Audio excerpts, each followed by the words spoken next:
You're listening to In Sickness, a podcast about caregiving with Allison Breininger and Justin Bima. Good morning, Allison.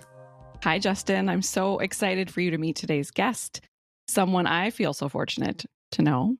And is just such an incredible advocate for caregivers, Dr. Arjun Gupta. He is the one with whom I recently got to co-author that page in JAMA for caregivers. And he has included me on other research articles because he's just passionate about making sure the caregiver perspective is present. And I'm so grateful for that. So Dr. Gupta, welcome. Thank you for being here today. Thank you so much. It's a joy to be here, and it's a sunny day outside, and I'm excited to chat to the both of you. Yes, thank you. Great. Dr. Gupta, Allison, she's spoken very highly of you, and so I'm looking forward to talking to you today and giving our listeners an opportunity to learn from you. So to start off, can you share a little bit about what your background is and what your current role is? Sure. So I'm a medical oncologist at the University of Minnesota. I primarily treat people with advanced stage or metastatic gastrointestinal cancer, such as colorectal cancer, pancreatic cancer. That's around 60% of my professional time as being a medical oncologist, and perhaps gives me the most professional satisfaction out of all of my other roles. And then the rest of the time is this mix of teaching and research. So that includes medical students, residents, and fellows at the University of Minnesota. And then my research is broadly divided into two main spheres. The first is actually conducting symptom intervention clinical trials. So that means what are small, simple things that we can do to improve patients' quality of life for physical symptoms such as pain, neuropathy, appetite. And the rest of the work is actually focused on psychosocial burdens, or what are things that patients with cancer, their loved ones, their communities are going through as they face cancer care. And over the last few years, our research team has really latched onto this concept of the time burdens of cancer care, or what we've termed as the time toxicity of cancer care, both for patients and their loved ones. And so that probably accounts for 80 to 90% of my research time now. So, Dr. Gupta, you know that I come in contact with a lot of doctors, unfortunately. But what's always really struck me about you is your recognition of and support for caregivers. And so I'm wondering, where did that come from? Why is it that you have that and so many others don't seem to? Sure, I'm happy to give my perspective. I don't know how other folks think, but I will tell you how this all came about. There's a little bit of selfishness in here also, so this might be a long answer. But my parents are both physicians, and I grew up in New Delhi, India. And the thing that I liked most back then, and perhaps even now, is playing cricket. Cricket, I actually have a double screen open right now, and on one screen, cricket is playing if I appear distracted. But, kids would come to see my dad, who is a pediatrician, and he's a small community pediatrician. So kids of all ages, 1 day old to 20 years old, would come to see him, and they all had to walk through our driveway, which is where I used to play cricket. And I often used to steal those kids away and play with them while their parents would have more detailed conversations with my dad. And so this concept that it's not just the patient, the kid coming in, but there's family was, I guess, inculcated into me from a very, very young age, and perhaps inspired my journey towards being a physician. And so I've always thought about the whole unit rather than just the individual patient. And then the person who was most inspirational in my life was actually my granddad. He was diagnosed with lymphoma when I was in high school. And in India, you go to medical school straight from high school. So after my grandmother died, my granddad and I actually shared a room for a few years. And so he was my BFF. And one of the things that struck me as he went treatment for lymphoma was that the doctor's oncology team was always very happy with the scan results. And he would come back home from those appointments and say, I can't taste gulab jamun. And just to explain, gulab jamun is an Indian sweet made of all the good stuff. So there's dough, there's sugar, there's syrup, there's rose water. It's delicious. And his only complaint would be, I cannot taste gulab jamun. And so he would put ketchup on gulab jamun and eat it because ketchup is the only thing he could taste. But it highlighted in my mind at that sort of 17, 18-year-old age that there can be a very big disconnect between patients' perceived experiences. And that includes, I saw how food, and food, I guess, is the language of love across cultures, across religions, across nationalities. If you can't feed your loved one, or your loved one isn't enjoying food, it's a failure of the caregiver. And I saw that psychosocial tension in my own home, where the scans look great, but my quality of life sucks. And it's sort of, I guess those were early experiences that shaped my how I think about patient care. And then specifically coming to the selfish part, my interest in caregivers, their burdens, how to best help them, was initially along the lines of my allegiance is to my patient. So as I started becoming an oncologist and practicing, we have all of these often older adults, very vulnerable adults, coming from rural areas with disabilities, with limited transport and this and that. And in my head, in the early years of being faculty, it was, if I want my patient to show up for their appointments, if I need them to do well, I need their caregiver to be A+++. When I call them at Saturday at 6 p.m. and say, we need you to come to the hospital right now, the blood counts were low, I need their trust, I need their support. And so that was the initial selfish push to really connect with caregivers. And slowly, as I've done more work, I've become, I think, more humanistic to not just think of them as a patient's support, but as individual people themselves. Wow. So when you say that A+++, is it more that you realize that the caregiver, if the caregiver is well cared for, that then they will be able to like hop in the car and get them in? Or is it more that if they trust you, then they'll say, okay, sure, I'll hop in the car? Which of those is, or is it both? It is both, and I think they're heavily correlated. So trust is, of course, a very big part of it, but also having that mental, physical, emotional bandwidth to be able to do all of this. And again, I think I have evolved. This is not the same me 3 years ago who just looks at it from that angle, but in complete transparency, in my head, that's how the concept matured. And I'm sharing this to encourage perhaps other people in healthcare to see that, you don't have to be a saint right from the very beginning. I'm not saying I'm a saint, but I think I've become more caring, compassionate towards caregivers over time. Yeah. And people can't see you, but I can, and you're quite young. So it's not like, so you've already evolved a lot and you're still quite young. So, you got years ahead of you. Thank you. Yes. Good. So what does that look like for you? Because I know that, your plate is so full. Every doctor's plate is so full. And yet you're seeing the whole family and seeing it and understanding it as one piece. But have you found ways to be able to support those caregivers, even despite the time constraints? Yes, the short answer is yes. I'll share a quick quote that I love before diving into the answer. I read recently that the biggest technological advance in medicine will be more time with the patient and their family. All of this AI stuff and everything.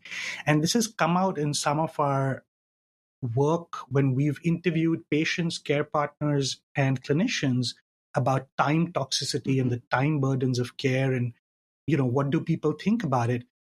One of the big themes that emerges from clinicians is we would love to help the patient and the caregiver and everybody but we just don't have that time. And so I agree with you that I think everyone who goes into medicine and its allied fields is well-intentioned. Everybody wants to do the right things. It's just very, very difficult to do in the limited time we have. So yes, I agree. Time is the biggest barrier. That being said, there's a very, very practical and simple thing that I find extraordinarily powerful at the very first visit with a patient and their loved ones. So I have a habit of greeting everybody, of course, asking who is who and related and cracking some jokes and building rapport. But I always look at the care partner in the eye and multiple, if there's multiple, and say, this must be tremendously hard on you. And that often is leads to a flood of tears that have probably been sitting there for weeks and weeks. And remember, this is our first appointment. So in most cases, the patient's been diagnosed in the last few weeks. For my clinical practice with gastrointestinal cancers, either a cancer has been found by screening. So someone had a colonoscopy. Now they waited 2 weeks to wait for biopsy, pathology. They don't know stage, scans, or someone developed jaundice and pain and was in the ICU for 2 weeks and has recovered and gone home after that, and the family's been taking care. And in any of these situations, our appointment has been weeks in the making, and so much of life has been put on pause. And then to hear that, yes, they matter and someone is acknowledging them perhaps for the very first time, I have found to almost be therapeutic, where, again, I bring the word selfish in because I started doing this more to have that rapport and to be able to have them on my team, if you will, from a purely clinician perspective, that I need us to be good friends to be able to deliver the best care to the patient. But over time, I've truly learned so much just in those first 10 seconds. After and with those flood of tears, do the real stories start to emerge. And it doesn't take very long. I agree, time is precious. But even those 10 seconds of feeling heard, knowing that you matter, from, I would say, the leader of your oncology care team is very, very powerful and opens up doors for so many tendrils of conversations, thoughts down the line, which may not necessarily be with me, but with my nurse or the social worker or the care team or this, that, yes, I matter. Oh, that just makes me want to cry. Because, that's our whole mission, right? But to know that you're doing it there as well. And as a quick side note, you and I got to organize a little event the other day, a little/big event at the clinic at the U of M for Caregiver Day. And we had moment after moment of that at these tables of, I was stationed on the oncology floor and people would say, "What's this?" And I'd say, "Well, it's Caregiver Day. And it looks like you are a caregiver." And then whoosh, right? Time after time after time of people, just their whole face changed, of me saying, "You're a caregiver. I'm a caregiver. I get it. I get that all the attention has been on your person and I get why that is, but you were part of the story too. And today is all about you." And just the tears and the tears and the tears. And you're right when you said the sort of the flood of tears that they've just been holding that together. And so for someone to finally say, "I see you too," is just like this release. So thank you for everything that you do. My goodness. Yes. Yeah. Ooh.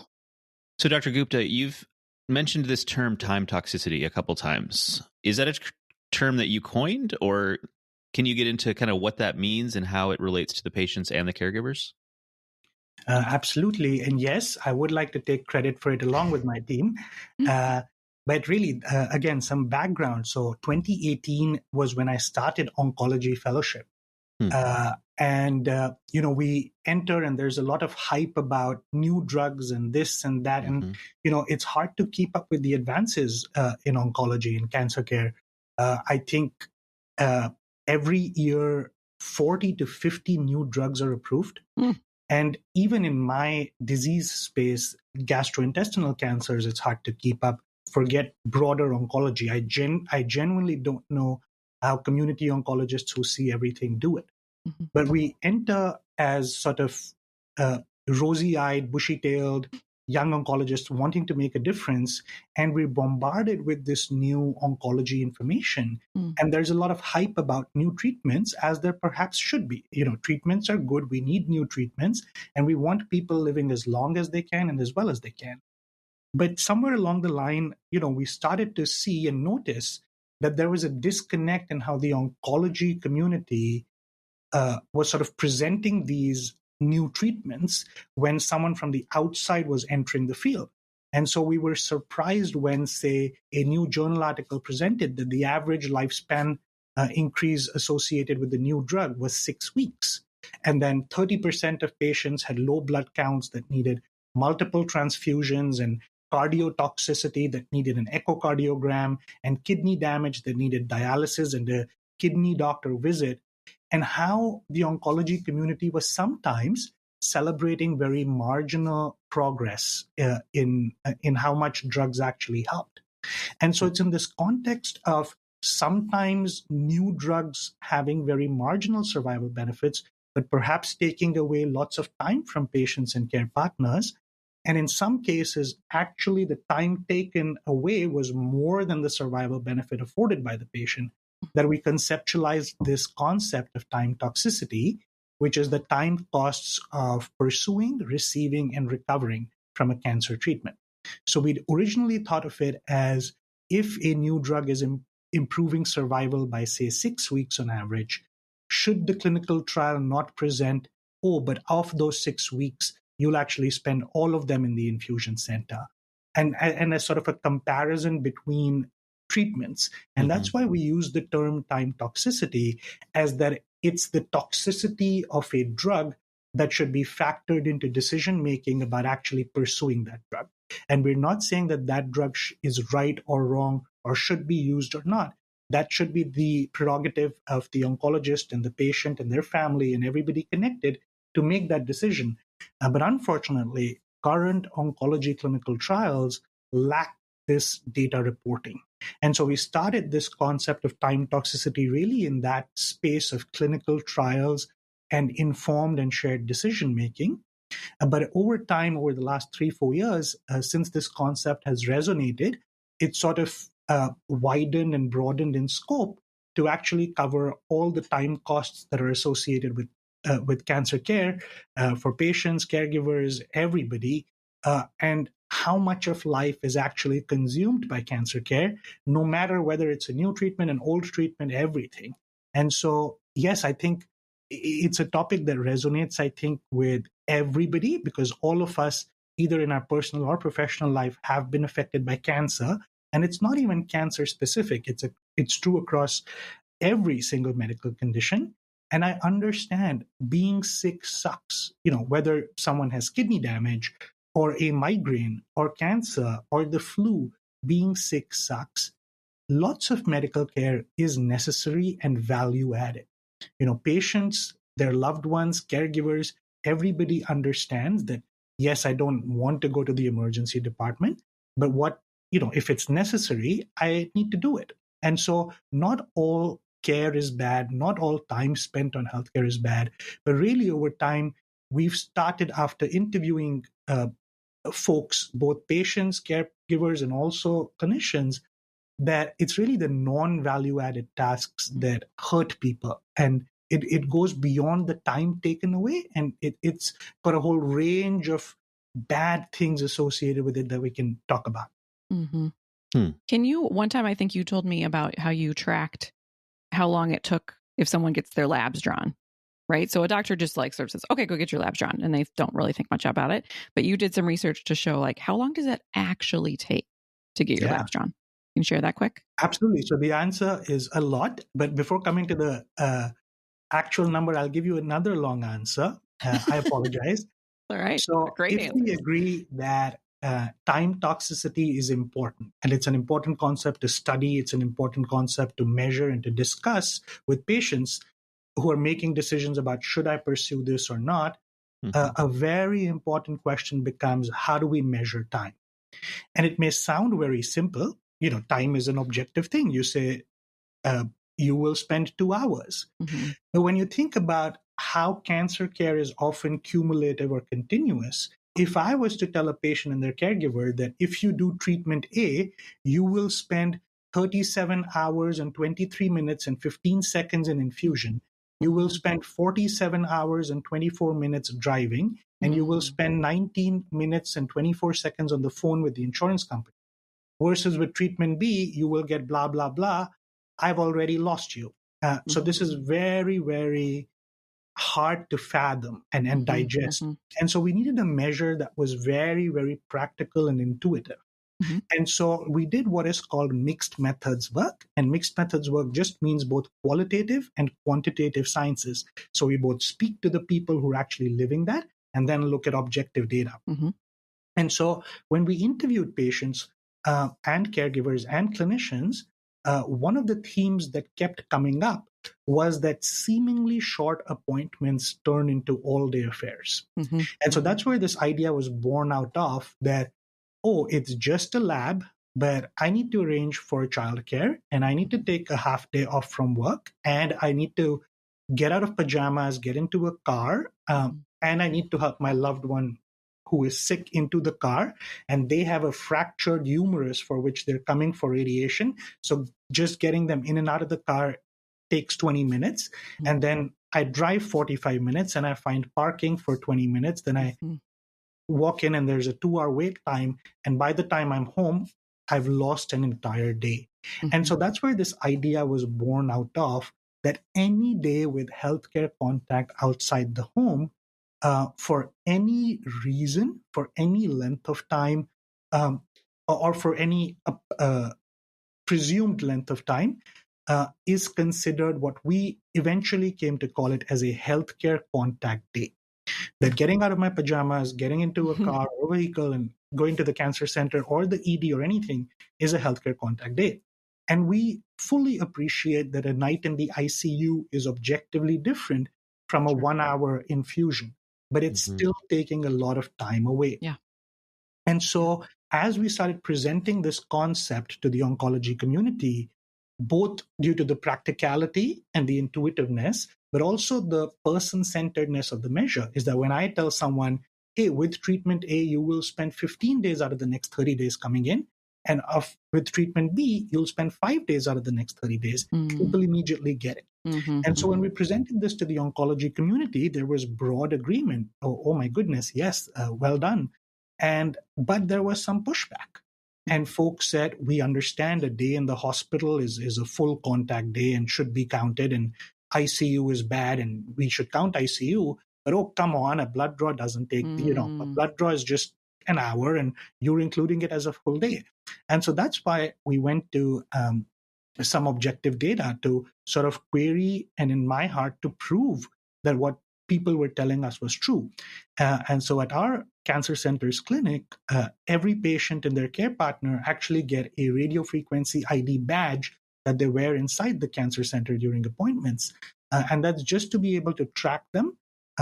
And so we used that data to see how much time were people spending inside the cancer center or the clinic for various types of appointments, such as a blood draw only, or a scan only, or a clinician visit. And to that, we added the time taken to park. And so we actually had some of our medical residents trace the path back and forth to the top of the garage and this corner of the garage to the entrance. And they walk like how an average 60-year-old would walk carefully on the snow. Love it. And we also looked at people's zip codes to see what the average daytime driving distance both ways was. And we summed up all of this. And of course, as expected, we found that even the simplest medical appointments, this is, I just have a blood draw, home to home, took over 3 hours on average. And again, as we count those 3 hours, we know that there's social life that's been put on hold, there's the occupational life that's been put on hold, there's the caregiver's life that's been put on hold. And so we've gone along with this measure of healthcare contact days as the most practical, intuitive and person-centered measure for time toxicity. So good. So good. Yeah. It makes me think too. So a couple of times ago, we had someone on talking about our nervous system. And so I just sort of want to add that angle to it as well, is that even, I was at the clinic the other day for a lovely reason. And still, I think it really hit my nervous system being there. And so I just want to sort of say that piece as well, that yes, is it more emotionally taxing to be in the ICU than the clinic? Of course.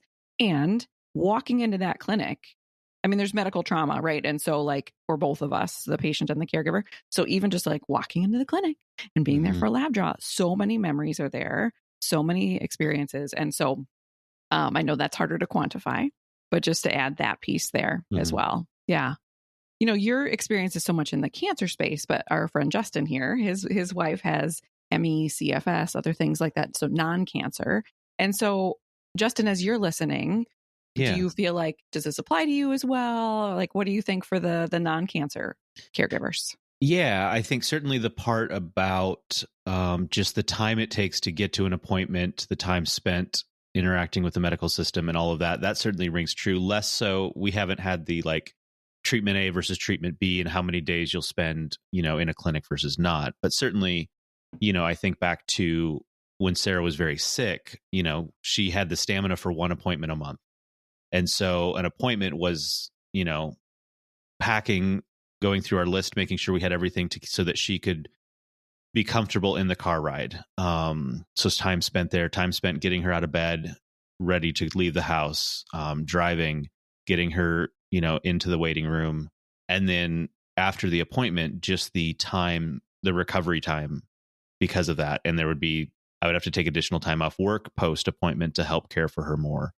And then we would just do the whole thing over again a month later. But yeah, certainly there's such a greater impact to a simple appointment than just those 15 minutes with a doctor. Mm. And of that, Allison, I think you were mentioning the emotional burden of a night in the hospital or ICU versus a clinic visit. There's some prospective work we're doing right now, so I don't have the data yet. But this thing about frequent and often unnecessary, uncoordinated outpatient or ambulatory visits, clinic visits, being even more burdensome than 5 days in the hospital has come up a few times. And I think it's a very unfair question to say, would you rather come Monday, Tuesday, Wednesday, Thursday, Friday, or be hospitalized for 5 days? Right. But I do get the sense, and this is informal, unpublished work, that a lot of patients, the logistics of coming back and forth, the coordination, the burdens on the caregiver especially, and then that emotional trauma, and we've heard this in our qualitative work of reminders of illness and trauma, the frequent clinic visits. I actually think the whole burden of frequent clinic visits is actually more than a short stay in the hospital, where, believe it or not, it can unburden patients and, more importantly, caregivers. Again, not saying it's pleasant or people should do it, but and maybe we'll come to it in a little bit about how sometimes time toxicity can be perceived differently by the patient and their caregivers. And we've done some qualitative work about that. Interesting. So I have a good example of that. But before we do, I just want to just sort of mention, so like what Justin just said is, that appointment, the toxicity of that appointment was a month for Sarah, right? And for you as well. And so, in the data, it would look like, well, they were only there for 20 minutes. But then it's like, but what was the impact on the back end on her well-being? And then it knocked her out for a month. You know what I mean? I mean, we had to ration appointments. I mean, we would, an appointments spawn appointments, right? Right. And so, we would have to figure, okay, what's the most important thing to do next? Because we can't, knock all these out in the next 2 weeks. Right. Exactly. So we had actually a great example of this happen to us recently, which I always love when that happens. Yeah. And part of it is just because we're such frequent flyers, that we know the people. But we should get to a place where you don't have to be a 14-year veteran of this to get this. But so Sean needed an endoscopy. And for that, then he was going to need a pre-op appointment. He also needed just a general colonoscopy. So I asked our endoscopy nurse, does that guy also do colonoscopies? And she's like, well, technically, but only for like people where it's more high risk and, So I said, okay, fine. So then we go over to this department and schedule a colonoscopy, but then that was too far away from this one. So then it was going to be another pre-op physical. And so all of these things were going to be happening in the next number of months. And this nurse coordinator saw this in our chart, looked up, called and said, this is silly. You know what? I asked the doctor and he said, of course, I'll do a colonoscopy on Sean. And then she said, you don't need to have 2 pre-ops. You don't need to come in 2 different days. He doesn't need to be sedated twice. Like that doesn't make sense. Would he be comfortable doing both of these at the same time? And now, do we want to talk about the comfort of a colonoscopy and endoscopy? That's a different question, right? But comfortable as in, yes, great. And so she saw that, called me. We were able to cancel the other. And then she said, I'm going to cancel the colonoscopy for you. I'm going to cancel the other pre-op appointment for you. And you just come on this one day. And it was just like the angels started singing because I was like, do you know what that just did for us? But also like, we talk here a lot about like scanxiety. So also just to know that we get to squish all that into one day instead of being like, the buildup of this one big appointment and the buildup of this big appointment, it's all going to be one day, one pre-op physical. You know what I mean? It was just like, thank you, Angie, for seeing that. And I just think, how can we do more of that? Because I call all the time and I make an appointment. And then I say, what other departments are you able to work on? And they're like, oh, no, I only make appointments for derm. And then they just schedule me to another person. And so none of these people, they only pay attention to the one body part, right? So this was fortunately the same body section, which is why it worked. But sometimes we joke, we just wish we could and which this goes back to what you said about being in the hospital. We wish we could just like knock him out, let all of his doctors come on in, be like, okay, everybody, you check this, you check this, you check this, and then we can just be done for 6 months, right? But that's not the way it works. Yep. So I actually have this resonates deeply, and I actually have 2 pieces of data to share. So number one, for people with advanced stage cancer who are undergoing cancer care, we've shown that 1 in 4 days alive is spent with in-person healthcare contact over their disease course. And when you think about it, the average survival of these patients is often in the order of several months. So someone's living 8 months and spending 1 in 4 days with back and forth visits, things like that. And 70% of clinic days, so it's a day you're coming to clinic, have only 1 service performed on them. So that means you either have just blood work or just scans, etc. And so when we interviewed patients and asked about how do we fix time toxicity, I think it resonates a lot with what you were saying, Allison, is that the number one lowest hanging fruit people said is, please get me a dedicated scheduler coordinator who can make all of these things align. Like if there's one thing that can really make a big difference, there's so many smaller things, but just not having to do Monday, Tuesday, Friday, 3 p.m., or 9 a.m. and then at 4 p.m. do I now have lunch at the sucky cafeteria, or can I go home, or what do I do? And so, this really, really resonates. Yeah. And I mean, it just sort of feels like, how hard would that be? Not that hard. You know what I mean? Like that does feel like a low hanging fruit. Or so to have a designated, like Angie was like, Allison, we were looking at the chart. Here's what we saw, right?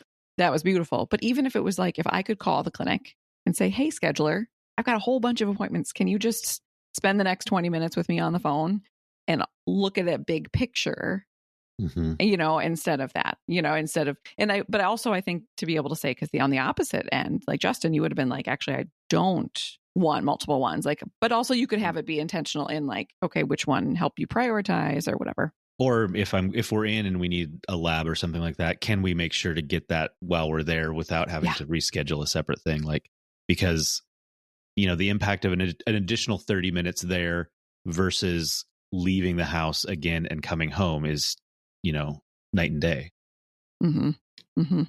So 2 things actually. So yes, I think in our qualitative work as well, the importance of personalized preferences and all of this, taking into account the patient's physical condition, their caregivers' physical condition, their personal preferences. Some people are paid by hour and they don't care as much. They may live the next door from the hospital and want to come in for different appointments on 2 days so they can still get paid on both days or mark their attendance. And someone could just want everything in one day. So we need to be flexible in doing that.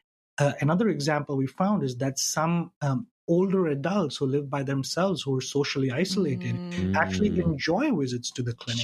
So there's free coffee, there's sometimes free popcorn, they sit and chat with the nurses, and that's really their outing. And they're allowed to want more healthcare contact. So this can be very, very personalized. But to your quote, Allison, on calling the insurance or calling the scheduler for 20 minutes, I think you're an angel, because you're the first person I've met who said, I want to talk to the scheduler for 20 minutes. But I wanted to bring up the point about time toxicity and healthcare contact days. Again, we conceptualize this in days or in time spent coming back and forth. But as we started to do this work, people started to say, okay, but my time at home isn't just great. There's so much behind the scenes happening that you're actually not seeing and counting in healthcare contact days. And so we've done some recent work more about the home-based burdens of cancer care.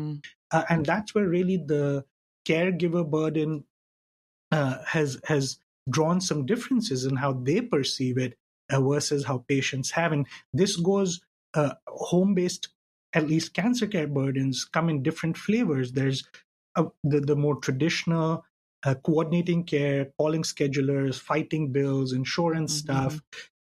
There's getting formal home-based care. So a nurse comes in for a porta-cath detachment or physical therapy or things like that.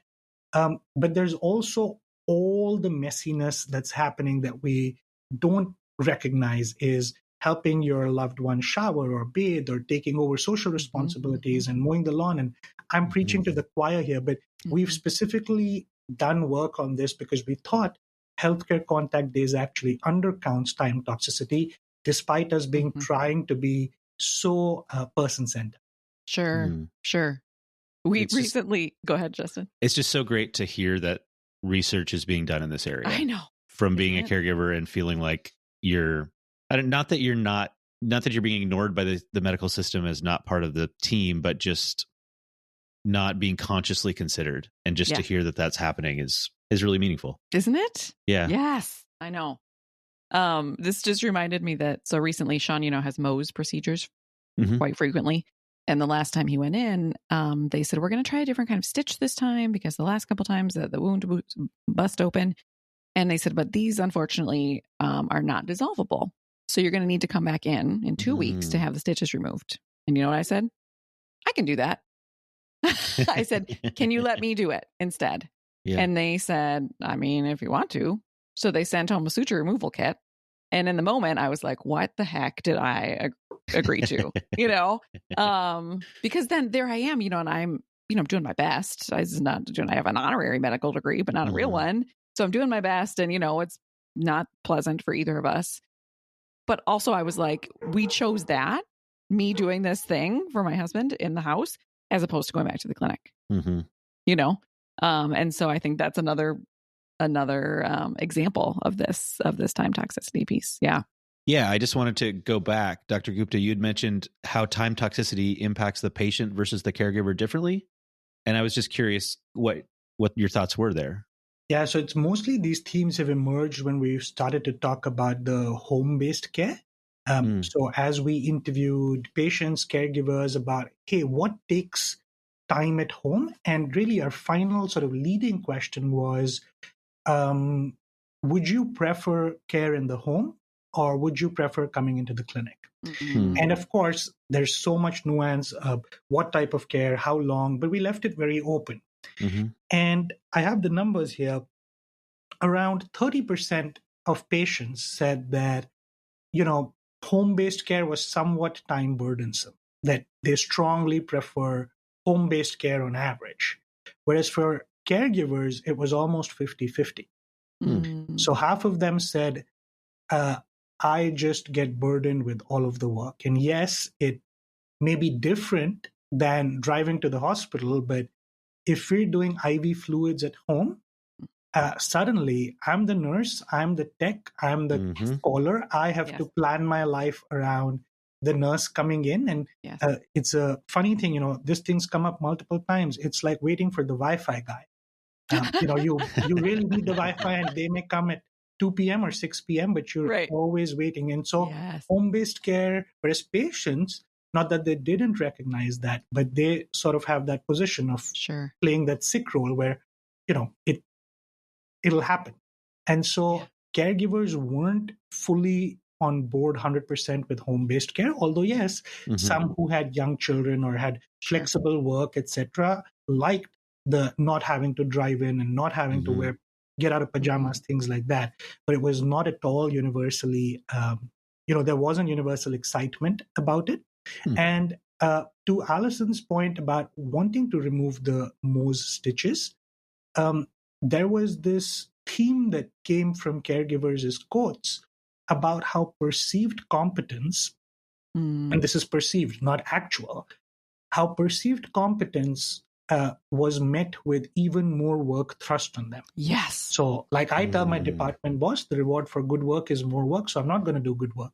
And so actually, when caregivers demonstrated that they were even mildly medical literate and could take care of a port flush, which normally would have had a nurse come in, for example, oh, here's 10 syringes and here's some broad instructions, and YouTube is your friend, and figure it out. And there's this phone tree that you can go through if there's trouble.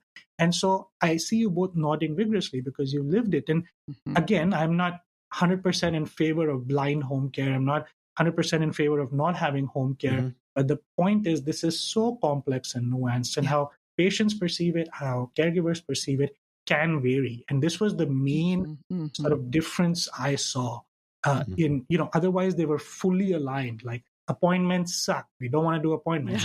And patients often acknowledged feeling horrible for wasting their caregivers' day, and I feel so bad, and it wastes their day and things. But they both agreed and were on the same page. Whereas for this, they were talking a different language. It's so true. I mean, because I always think that every time Sean is inpatient, I'm like, oh, it's terrible here. Oh, I can't wait till we go home. And then we go home, and then suddenly I'm like, oh, crap. I am the whole team now, and you take for granted all the things. I mean, not really, but you know what I mean? Everybody's running around there doing things. And then you come home and you're like, oh, it's all me. And so I think I see this as in the cancer space, but in so many spaces as there's more, they're trying to get people out sooner, and they're trying to have more technology, and they're like, wow, isn't this so great? But they're not realizing who's going to do that work then? It's the caregiver. Right. And so, yes, well, I could take out his stitches while I'm in my pajamas. Does that still mess with my head that I'm here with this pair of scissors next to my husband's face? Yes. Right. And so it's like I don't want to say a lose-lose, but like either one, it's sort of like, they both have their hard pieces of it, Yeah. So I feel like we've sort of talked about, the how this can impact patients, how it can impact caregivers. You've talked a little bit about systems. I mean, what is when all this research that you're doing, all this work you're doing, what's your big old hope, dream, magic wand? What do you want from all this? So I have a professional mission, in a recent leadership course, we were told to have that elevator pitch in case we run into the CEO. But, in short, it is to allow people affected by cancer, and that's patients, caregivers, their communities, to spend their precious time how and why and where they want. And I know it's very simple, but it truly gets to the crux that these are very, very personal situations. People have such widely different expectations, preferences about their care. And if we can have the sensitivity to even recognize that and have the bandwidth to actually help people with that, I would be very, very happy. And the way we're trying to do this is, of course, when we think about it, time toxicity was coined 2.5 years ago. It's a very, very young discipline. It's been around forever, but sometimes naming something, shaming something is what's first needed as you start to intervene on it. I'd like to draw a parallel with financial toxicity, or the costs of economic costs of cancer care, and broader than cancer care. But 15 years ago, the term financial toxicity did not exist. So going bankrupt from cancer care was just something that happened. You deal with it. And in the last 15 years, there's been so much work done on it. So I'm actually not too critical. I don't put too much pressure on myself or the field. These things take time. These things are about culture change. And as we've started to name it and shame it, we are thinking of solutions going forward. In my head, the two sort of biggest things in front of us right now is, one, on the clinical trials side, is how we report clinical trials. So for clinical trials to actually report time costs, when they're comparing treatments, of course, but even generally. So, hey, there's this magic new drug and blah, blah, blah, and you spend 45 days coming back and forth. And patients can then factor that in along with their loved ones. Do I want to pursue this? So that's really on the clinical trial conduct and reporting side with the FDA, with how this is allowed to be presented. And then on the real world, what is happening in clinic, like I said earlier, the first step or the easiest step for now is this care coordination efficiency point. Is yes, at least for me clinically, cancer care is very complicated, and we're not saying, oh my goodness, we can cut appointments by half across the board, etc. But can we even make tweaks to make that experience much better? In my head, I'm keeping it simple and really focusing on these two interventions for now. Mm-hmm. And in the meantime, you're doing that very powerful thing where you look the caregiver in the eye and say, this sounds like, I imagine this is terribly hard for you, right? So you got to keep that on your list, because that's a very, very powerful intervention that you are doing. So Absolutely. don't one thing that we've been considering is a clinical trial of psychosocial support for caregivers. So we recently launched a clinical trial of proactive and free legal care support for people diagnosed with colorectal cancer. So people are diagnosed, and we're actually connecting them with a free voluntary attorney care team to take care of all sorts of things that are affecting them. So this could be housing or food insecurity, or it could be I'm being fired from my job because I can't do as much, and job lock and things like that, and also will estate planning and things like that. And as we've done this thing and this really came from those interviews that said, I spend most of my time at home, the perceived good time, doing bullshit paperwork. That's really what informed this trial. And now, as we've done that trial, in our exit interviews with the patients, this was purely a patient trial, was, oh, this was super helpful, but you know what? My daughter had to take a break from work, and now they're firing her, and this and that. And I am going to die. This is very visceral. I am going to die, but my loved one's misery will continue with the debt, with this and that. And so we're in our preliminary stages to actually address caregivers in such a legal care trial. And we've sort of renamed this sort of toxicity as the logistic and administrative burdens of care. And so it's related how financial is purely economic, time is time, and logistic and administrative is the demoralizing paperwork that is not fully captured by just time and financial. So I think of this as a pyramid with three sides, and how can we best attack this going forward with prospective data to better support caregivers as well. Amazing. Yeah. Amazing. Yeah.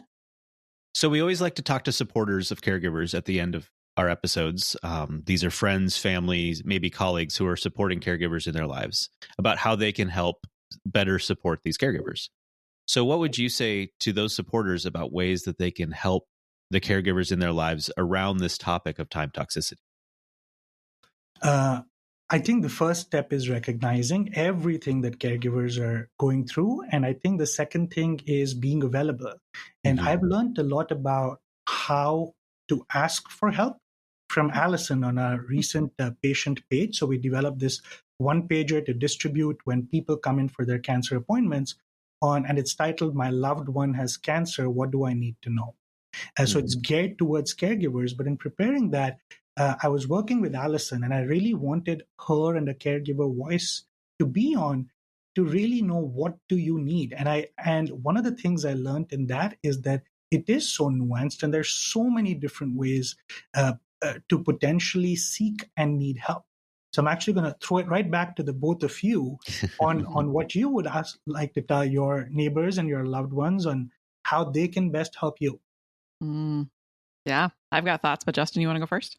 I mean, I think you mentioned that just the recognition piece, I think, is a big part of just knowing that, hearing that, the caregiver you're supporting, oh, I've got to take so-and-so in for an appointment, or so-and-so in for a lab draw, and just having the understanding of what that actually means, I think is a big piece. Seeing it as all of the time that it is versus just 10 minutes at the clinic. So I think that's helpful there. And then I think from there, what can I do to use my time, to exchange my time for the caregiver's time, maybe? Certainly you can't take away the time burden there for the patient necessarily, because they have to live through the whole experience. But how can you step in, and whether it's you're going to drive them there instead of the caregiver or something like that. I think that's one way. What about you, Allison? Yeah. I mean, I think if there's a supporter listening to this, to say to a caregiver, I just heard this podcast and I learned that I had no idea. I had no idea that when you go in for a lab draw, that it maybe takes up 3 hours of your life. And I just didn't even know or understand how some of these aspects of your caregiving life. And I have a new appreciation for that. And then maybe saying something like, now that I know that, would it ever be helpful for me to drive Sean for a lab draw?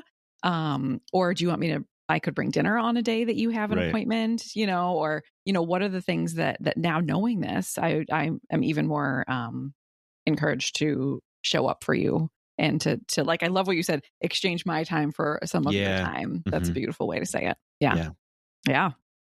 So on Friday when we were together, Dr. Gupta, you mentioned that you had just had a conversation with your mom in which you were telling her about our event, our Caregiver Day event. And the thing that she said to you was really powerful. Are you comfortable sharing that with our listeners?